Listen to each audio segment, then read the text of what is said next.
Hi guys, welcome back to Sahana views. இன்றைக்கி என்ன நம்ம பார்க்க போகிறோன்னா, இன்றைக்கி வேர்ல்டு டாலஸ்ட் பில்டிங்காக இருக்கிற புர்ஜ் கலிஃபாக்கு தான் போக போகிறோம். ரொம்ப நாள் பிளான் இது. இன்றைக்கி ரொம்ப குஷியாயாச்சு புர்ஜ் கலிஃபா போகிறோன்னு சொல்லிட்டு. பசங்கள்லாம் தான் ரொம்ப ஹாப்பி ஆகிட்டாங்க. எப்படி இருக்குன்னு எக்ஸைட்மெண்ட்லேயே வந்துட்டு இருந்தாங்கன்னு சொல்லலாம். புர்ஜ் கலிஃபா போகிற அந்த ரோடுமே அவ்வளோ அழகாக இருந்துச்சு. பெரிய பெரிய பில்டிங்காக கட்டி அவ்வளோ சூப்பராக இருந்துச்சு அந்த ரோடு பார்க்குறதுக்கு.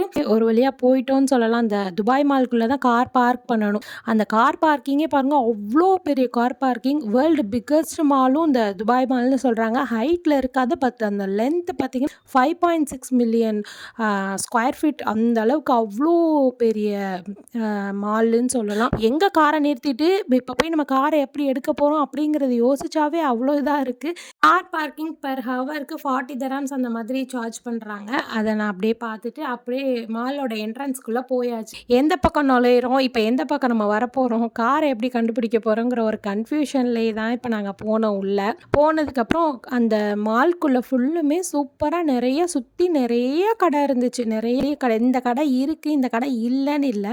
சூப்பர் மார்க்கெட்லேருந்து ஃப்ரூட்ஸ் ஷாப்லேருந்து நிறைய ஷாப் இருந்துச்சு. பார்க்க தான் முடியல ஒரு கடையும் நிறுத்தி. நம்மளுக்கு எங்கடா புர்ஜ் கலிஃபாவோட அடுத்த டாப் எங்கடா போகிறதுங்கிறத தேடுறதுக்கே தான் டைம் கரெக்டாக இருந்துச்சு.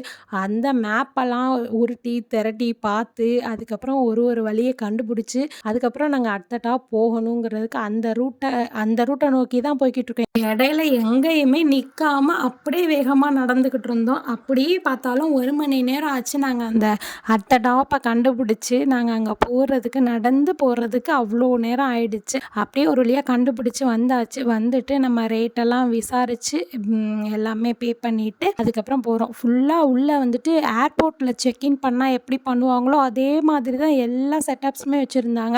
இங்கே டிக்கெட் எல்லாம் காமிச்சிட்டு ஒரு ஆளாக உள்ளே அனுப்பிச்சிடுறாங்க. போனதுக்கப்புறம் உள்ளே கை பேக் வச்சுருக்கோம், ஹேண்ட் பேக்கு அந்த மாதிரி வச்சுருக்கோம் அப்படின்னா அதை அப்படியே உள்ளே கொடுத்துட்டு அந்த சைடு எடுத்து அது எல்லாமே கிளியராக செக் பண்ணிவிட்டு அதுக்கப்புறம் தான் அனுப்புகிறாங்க.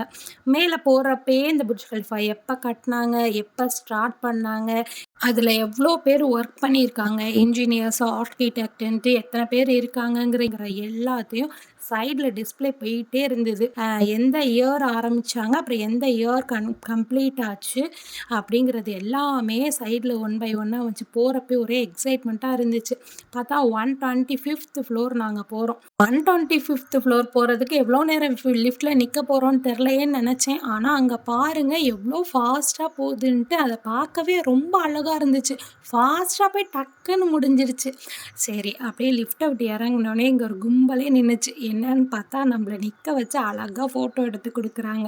அழகாக ஃபேமிலியாக தனியானா தனியான்னு சொல்லிட்டு எல்லாத்தையும் எடுத்து வச்சுருவாங்க. ஆனால் அதை லாஸ்ட்டாக தான் கீழே வந்துட்டு நம்மளுக்கு அழகாக ஃப்ரேம்லாம் போட்டு கொடுப்பாங்க. அப்படியே அதெல்லாம் முடிச்சுட்டு இங்கே வந்தோம். வந்து பார்த்தா அவ்வளோ அழகாக இருந்துச்சு. மேலே 125th ஃப்ளோர்லேருந்து அட் டாப்பில் நிற்கிறோம். அங்கேருந்து அப்படியே கீழே துபாயை பார்த்தா அவ்வளோ அழகாக இருந்துச்சு. பெரிய பில்டிங்கே நம்மளுக்கு ரொம்ப சின்ன பில்டிங்காக தெரிஞ்சிச்சு. அப்புறம் இந்த விர்ச்சுவல் பேராசைலிங் தான் போயிருந்தோம். விர்ச்சுவலாக ரொம்ப சூப்பராக இருந்துச்சு. எனக்கு அந்த புர்ஜ் கலிஃபாவில் அட் டாப்பில் எனக்கு ரொம்ப பிடிச்சது இது ஒன்று தான். மேலே தான் நம்ம இருக்கோன்னு தெரியும். ஆனால் மேலேருந்து அழகாக அந்த விர்ச்சுவலில் பார்த்தா அவ்வளோ அந்த பேராசைலிங்கில் மேலேருந்து தள்ளி விட்றாங்க. புர்ஜ் கலிஃபா மேலே டாப்லேருந்து அப்படியே நம்ம கீழே விழுகிற மாதிரியும் அவ்வளோ அழகாக இருந்துச்சு. எனக்கு அந்த புர்ஜ் கலிஃபா டாப்லேயே எனக்கு அதுதான் ரொம்ப பிடிச்சிருந்துச்சு. மித்த எல்லாமே நார்மலாக தான் இருந்துச்சு. இந்த விர்ச்சுவல் பேராசைலிங் வந்துட்டு நீங்கள் எவ்வளோ காசு கொடுத்தாலும் அது நல்ல ஒர்த்து. ஆனால் புர்ஜ் கலிஃபா அடுத்த டாப் போகணுன்ட்டு ஒரு எண்ணத்தில் இருந்தீங்க அப்படின்னாக்க நீங்கள் வந்துட்டு அதை ட்ரை பண்ணுறது அவ்வளோ காசை கட்டி நம்ம வந்துட்டு போகிறதுக்கு இது ஒர்த்தா. ஆனால் என்ன கேட்டால் எனக்கு அதில் வந்துட்டு ரொம்பலாம் இன்ட்ரெஸ்ட் இல்லை. ஓகே தான், கீழே துபாய் எப்படி இருக்குமோ, மொட்டை மாடியிலேருந்து பார்த்தா எப்படி இருக்குமோ அந்த மாதிரி தான் எனக்கு ஒரு ஃபீலிங் இருந்துச்சே தவிர பெருசாலாம் இல்லை. இது என்னோடய பர்சனல் ஒப்பீனியன்.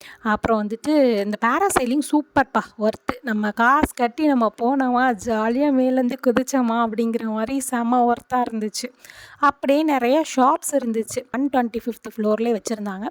அங்கே எல்லாமே பார்த்துட்டு நம்ம நிறைய மெமரிஸ்க்காக நிறைய ஐட்டம் வச்சுருந்தாங்க. நம்மளோட அதை எடுத்துகிட்டு போய் வீட்டில் வச்சா மெமரிஸாக இருக்கும்ன்ட்டு நாங்கள் பார்த்து வாங்கினது வந்துட்டு ஃப்ரிட்ஜ் மேக்னெட் பார்த்து வாங்கினேன்.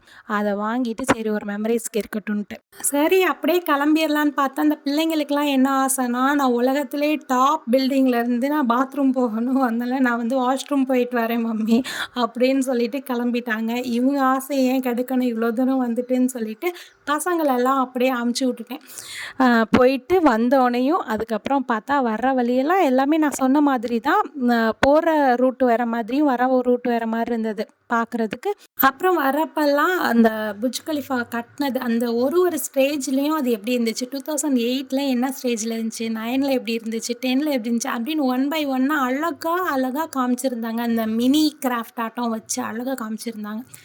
எல்லாமே பார்த்துட்டு எல்லாத்தையுமே பார்த்தாச்சு, முடிஞ்சிருச்சு. அவ்வளோதான். அடுத்து கீழே இறங்குறதுக்கு ஒரு ரூட். அங்கே இறங்கி வந்தோம்னா அங்கேயுமே நிறைய ஷாப்ஸ் இருந்துச்சு. சின்ன பொருள் அழகாக மெமரிஸ் மாதிரி சூப்பராக இருந்துச்சு. எல்லாமே அழகாக பார்க்க மட்டும் தான் முடியும். அது எல்லாமே ரொம்ப காஸ்ட்லியாக இருந்துச்சு. பார்த்துட்டு அப்படியே நாங்கள் வந்து சாப்பிட வந்துட்டோம்.